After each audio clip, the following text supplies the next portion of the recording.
ప్రభు స్తోత్రం. దైవాశీస్సులు. యోహాను సువార్త 14వ అధ్యాయం 26వ వాక్యం.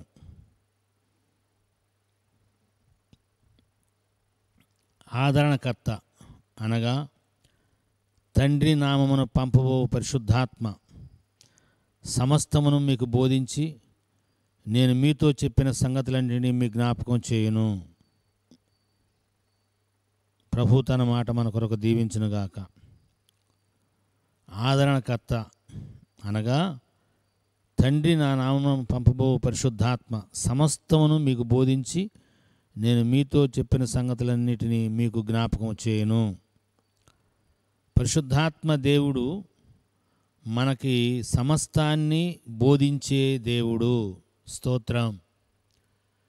మనకి మతిమరుపు ఎక్కువ. మీ సంగతి ఏమోగానండి, నాకు తలుపేస్తాను, మళ్ళీ లోపల బయట లైట్ తీసి తలుపేస్తా, లోపలికి వచ్చి లైట్ తీసేనా అని మళ్ళీ తలుపు తీసి మళ్ళీ చూస్తా. ఎంత 30 సెకండ్లు కూడా కాదు, 30 సెకండ్లలోనే అనుమానం. వేసిన లైట్ తీసేసేది కూడా తీసేయలేదు, తలుపు తీయటం చూడటం, మళ్ళీ ఏదో ధ్యానం చేసుకుంటూ ప్రార్థన చేసుకుంటుండగా లైట్ అట్టగట్టి పెట్టి వచ్చి తలుపేసేనా అని మళ్ళీ అనుమానం. మీరు అట్లాంటి అనుమానస్తులు కాదు, అందుకు దేవుని స్తోత్రం. చాలా మంచోళ్ళు మీరు. ఒక శాస్త్రవేత్త అంట మాట్లాడుకుంటా వెళ్తున్నాడంట, ఎవరు లేరు పక్కనే, కానీ ఆయన బయలుదేరేటప్పుడు భార్యతో బయలుదేరాడు. భార్య పక్కన ఉందనే సంగతి మర్చిపోయి నడుచుకుంటూ వెళ్ళిపోతున్నాడు. ఆమె ఒక చోట ఆగింది, ఆమెను వదిలిపెట్టేసాడు, మర్చిపోయాడు. చాలామంది బండి మీద 2 వీలర్ మీద భార్యను తీసుకెళ్తారు, వెళ్తా ఒక చోట ఆగుతారు, పని చేసుకుంటారు. ఆమె ఎక్కకముందే ఈయన బయలుదేరి వెళ్ళిపోతాడు. కొందరం పోయి చూసుకుని అరే ఏం లేదే అని వెనక్కి వచ్చేస్తాడు. మళ్ళీ మనం అంత మతిమరుపోవడమే. లోక సంబంధంగానే మనకి తెల్లారి లేస్తే వంట చేసి పెట్టి టిఫిన్లు పెట్టి రకరకాల మంచి పదార్థాలు ఏర్పాటు చేసే భార్యనే మర్చిపోతున్నామంటే బండి ఎక్కించుకోకుండా మనం ఎంత మంచివాళ్ళం మీరు ఆలోచించండి. శరీర సంబంధమైన సంగతులే శ్రద్ధ లేకపోతే, మనల్ని ప్రేమించి మనతో ఉండేవారే మనకు గుర్తు లేకపోతే, మనకు కనపడకుండా అదృశ్యంగా ఉండి దేవుని సంగతులు పరలోక సంగతులు చెప్పిన ఆ దేవుని యొక్క సంగతులు మనకేం జ్ఞాపకం ఉంటాయి? అందుకనే ఇంత మతిమరిపోవడం అనే 24 గంటలు చాలా ఛానల్స్లో ఎవరి భాషలో వాళ్ళకి టీవీల్లో సువార్త వినబడజేస్తున్నాడు. మర్చిపోతామనే మనకు వాక్య భాగాలు వాళ్ళు చెబుతూ ఉంటారా, మనం వింటాం, మర్చిపోతాం. వీళ్ళు ఇంకోళ్ళు చెబుతారు, అవి మళ్ళీ మర్చిపోతాం.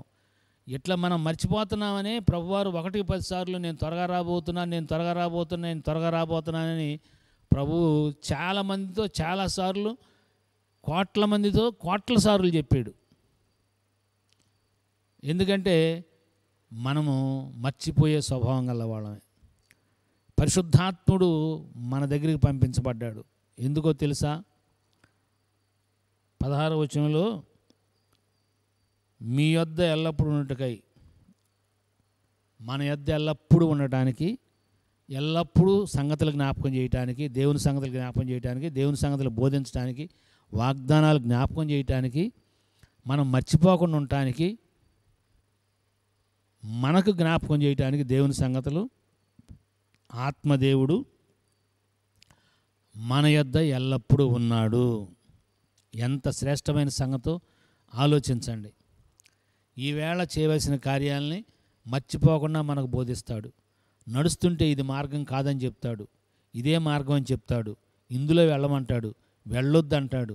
నువ్వు వినాలే కానీ ఆత్మదేవుని స్వరాన్ని అనేకమైన సంగతులు బోధిస్తాడు. అలాంటి అనుభవం నా జీవితంలో చాలాసార్లు ఉంది. కొన్ని దేవుని మాట వినకపోవటం చేత కొన్ని సంవత్సరాలుగా కొన్ని సమస్యలు వెంటాడుతున్నాయి. దేవుని యొక్క ఆత్మ స్వరాన్ని విని ఆ ప్రకారంగా చేయగలగటమే భూమి మీద అత్యంత ఆశీర్వాదకరమైన ఫలభరితమైన జీవితం. అలాంటి జీవితం మనం జీవించాలని యేసుక్రీస్తు ప్రభువారు తండ్రి చేత వాగ్దానం చేయబడిన పరిశుద్ధాత్మను మన దగ్గర పంపించారు. ఆ పరిశుద్ధాత్ముడు యేసయ్య మహిమకు మనకు యేసయ్య సంగతులన్నీ జ్ఞాపకం చేస్తాడు.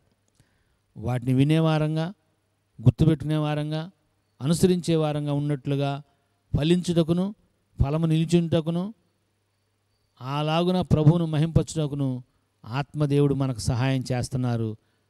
ఇది మనం గుర్తించుకొని ఆయన మహింపరచుదుంగాక. Thank you and God bless you.